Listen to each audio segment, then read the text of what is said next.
Even when you feel low, you can still go. If I get him where I need him to be, he's gonna sleep for sure. Soften him up. I never answer to no man. Then fry him. Go, go, go, go, go, go, go, go, go, go, go, go, go, go, go, go. Hustle hard, hustle every single day. Some fighters, they good at what they do. Like, they master at what they do, but they not complete fighters. Some of them have speed, some of them have just power, some of them just have footwork, but they don't have the whole thing. I believe I have the whole package. I mean, that's what make me a good boxer. When news broke that Gervonta Tank Davis was preparing for a possible fight with Jake Paul, the boxing world exploded. This isn't just another influencer matchup. Tank is treating it like a mission. His training camp is fully locked down, every move showing focus, precision, and pure violence. It's gonna be a whole different side of me coming into the fight. It's gonna be like something just snapped, like I turned to a different person. Time! There you go, right here, baby. There you go. 1 hour. Take this off. The Tank's day starts before sunrise, 6 a.m. sharp. 3 miles of road work with uphill sprints. No music, no distractions, just that Baltimore grit pushing him forward. Afterward, he shadowboxes with resistance bands, sharpening that explosive speed that makes every punch. Bang! When they watch us in here working, they saying we going bang, bang, bang, bang, bang. There you go. Good. There you go. When he get in that ring, he's on a mission. Because he understand that he got to put his pants on, training wheels going. You got what you asked for. Let's get it. 3 by midday. He's deep into technical sparring, rotating between southpaws and heavy hitters to simulate Jake's awkward power. Coach Calvin Ford pushes him through controlled chaos rounds, where Tank faces 3 fresh sparring partners back to back. No breaks, no mercy, just nonstop pressure under exhaustion, the kind that builds killers. Not content creators.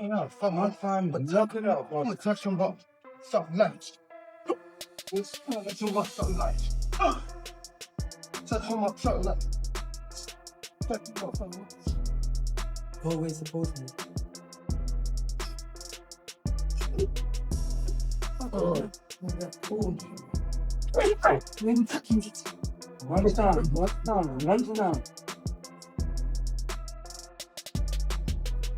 For next comes strength and conditioning, medicine ball slams, heavy bag punishment, and plyometric jumps, all fueling his one-punch knockout power. Evenings are for film study, where Tank dissects Jake's every move, every lazy reset, every overhand right. He studies like a surgeon before an operation. 9, 8, 7, power, 6, 5, power, 4, power, 3, 2, one more. Good. Under here. Roll under the bed.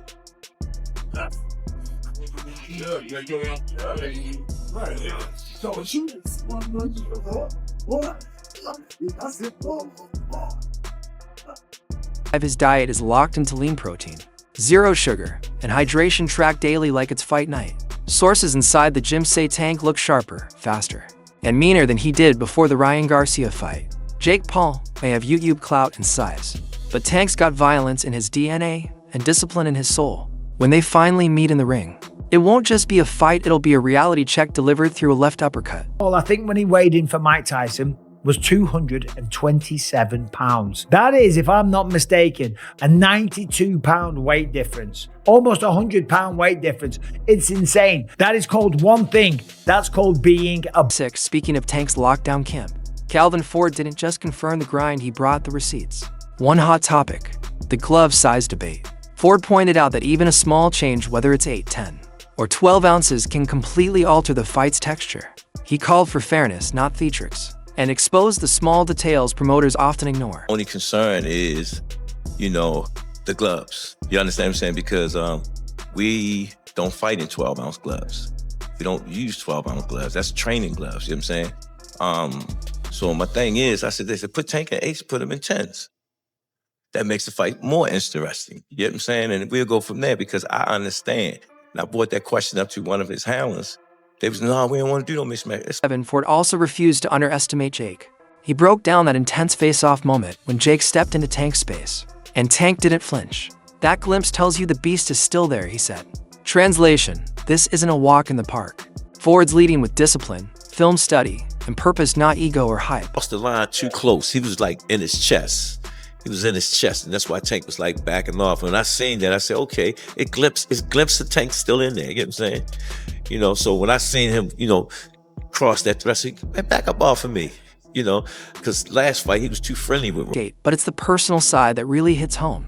Ford described Tank's mental space, calmer camp, good music, therapy talks, and more focus on family. But calm doesn't mean soft, it means smarter. This fight, he said, isn't about money. It's Tank's message to the crossover world that real fighters still run boxing. Jake might bring the circus, Ford said, but Tank brings the consequences. He talked about, he had you on a hit list before this fight even happened. So his mental is on you. And he said it in the interview. How you think about something, make it come out, and look where we at now. It's about to happen. So you have to take. When asked about YouTube boxing, Ford didn't hold back. This isn't influencer versus boxer, he said. It's predator versus performer. His mix of strategy, psychology, and honesty gave fans everything they wanted: raw truth. Just as Ford wrapped up, Julian Love stepped in like a neighborhood referee, trying to calm things down. But make no mistake, Julian wasn't sugarcoating. He called Tank out directly, saying, bro, maybe take a breath before. I'm really caught off guard. I don't live that way. I'm 37 years old. I'm a family man. Yeah. I'm not a street guy. I'm not none of that. You know what I'm saying? So I'm really trying to get a grasp on your words. What are you saying? You know what I mean? But honestly, bro, I think that Gervonta is mentally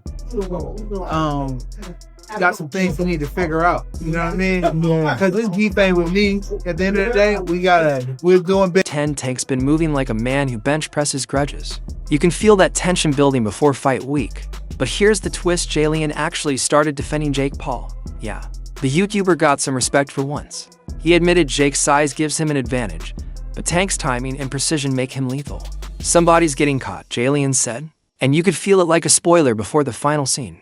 Both camps are pretending to stay calm. The fight ball. You think it's a decision, a knockout? Or... I think somebody gonna be caught. You know what I mean? I think so. I don't think it's gonna be our guys. Because they don't like each other. Yeah. I think they're gonna go up, but it's gonna be the smart man. Gervonta is obviously smart, has one of the lowest punch outputs, but still has one of the highest knockout ratios. There's a lot.